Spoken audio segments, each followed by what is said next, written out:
Whoa! Whoa! Beautiful eggs right there.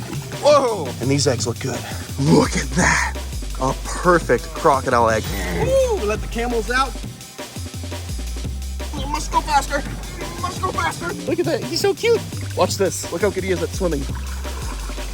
Look at him underwater, completely swimming like a wild. Oh my goodness, that's so cool. Beautiful. We have baby black mambas.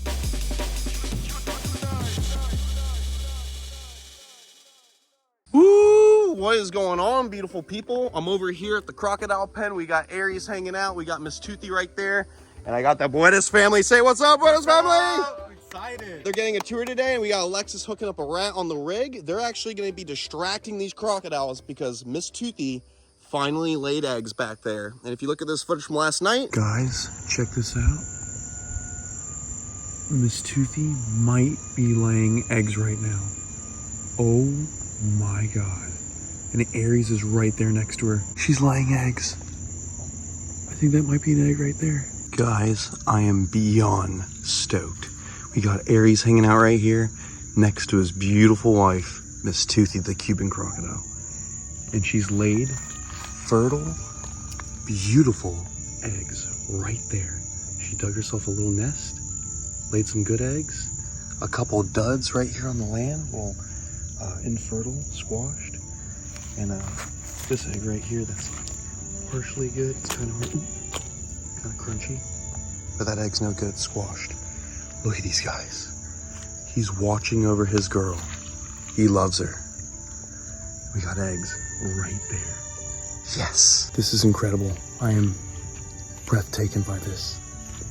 Look at these guys. This is amazing. Look at these crocs. This is a dream come true.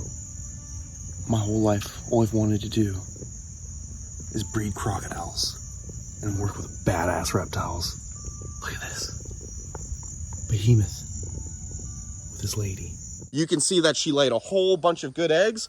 So for me to be able to go in there and do it safely, we got to distract Papa Croc because he will be defensive over the babies. It's not just the mom. The dad and mom will be protective over their young. Great parents. You guys ready? We're ready. You got to keep me safe. You got to keep this crocodile distracted. I got it. So we got that sphagnum moss ready. And then we got the food bucket full of rats. Alexis, guide them well. Keep me safe. Will do. Whoever wants to go first, distract Aries. And hopefully Miss Toothy comes too. There we go. Miss Toothy's coming. She's coming. She's coming. Miss Toothy. Remember, we want Miss Toothy to be right up here at the fence. Miss Toothy. Come on, Miss Toothy. Here, maybe I can throw one rat and get her going. You can feed Aries. Miss Toothy. There we go. There we go. She's getting interested. Miss Toothy, come on. Look, she's going back in the water. This is what I mean. Yikes. Yikes. Yeah, Alexis was wondering before, like, you're going to go in there? Because everyone knows the reputation for Miss Toothy. She's bit me in the past on the leg, but that was a defensive bite when I had to go into her mud hole. This is a completely different situation where she's got maternal instincts and she's going to kill to protect her babies. All right. Let's just trust this fence that I built. That's super secure. Uh-oh. Oh, no. My pants are caught. My pants are caught by my crotch. Oh, my God, of course. No. Oh. Okay. Yes. There we go. Good job, guys. Keep it going. There we go. So she's got two nest sites right here and right here. And these eggs look good. Take out a bunch of moss, make some space at the bottom, collect the eggs in the exact position they are. That is a good egg right there. Look at that. That is a good looking croc egg. Yes. Whoo. That's a good egg. Hopefully that's fertile. We'll candle these eggs later to make sure that they're going to incubate. Look at that. Oh my goodness.